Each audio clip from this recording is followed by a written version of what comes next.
네, 다음 달 9일 사상 초유의 조기 대선이 치러집니다. 인수위 절차도 없이 곧바로 새 대통령 임기가 시작되는데요.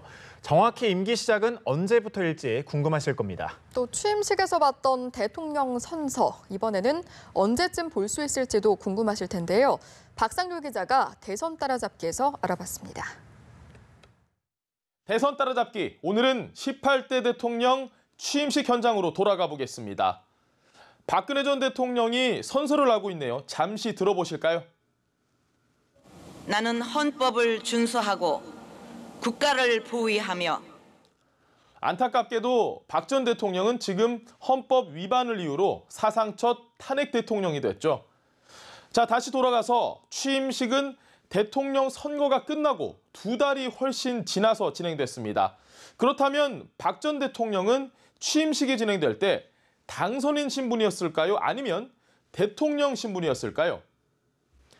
우리나라는 취임식이 있는 바로 그날 0시부터 당선인에서 대통령으로 신분이 바뀝니다.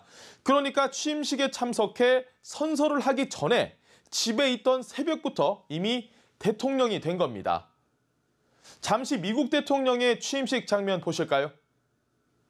I, Donald John Trump, do solemnly swear. 트럼프 대통령은 정오쯤에 진행된 저 선서를 할 때 비로소 대통령으로 신분이 바뀌었습니다.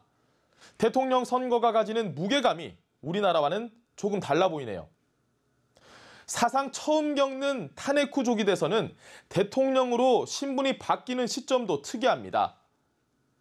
공직선거법에는 권리로 인한 선거에 의한 대통령의 임기는 당선이 결정된 때부터 개시된다, 이렇게 나와 있습니다. 결국 당선이 결정된 때가 중요하겠네요. 5월 9일 오후 8시 투표가 완료되고 개표 작업이 시작되면 대략 다음 날 오전 6시 전후로 개표가 완료될 것으로 보입니다. 물론 누가 대통령으로 당선됐는지는 이미 알 수 있을 시간입니다. 개표가 완료되면 중앙선거관리위원회는 전체 회의를 열고 당선 확정 의결을 합니다. 이때 당선 결정을 공표하면서 의사봉을 두드리는 순간 대통령으로 신분이 바뀌게 됩니다. 선서도 아니고 오전 0시도 아닌 의사봉을 두드리는 시점에 대통령의 임기가 시작되는 셈입니다. 그럼 대통령 취임식은 언제 진행될까요?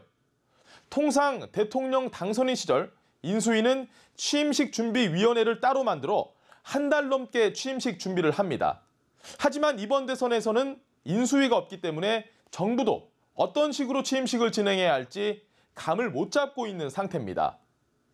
19대 대통령의 취임식은 어떤 모습일까요? 숨가쁘게 달리고 있는 대선 후보들에겐 취임식은 너무 먼 이야기일지도 모르겠네요. 지금까지 대선 따라잡기였습니다.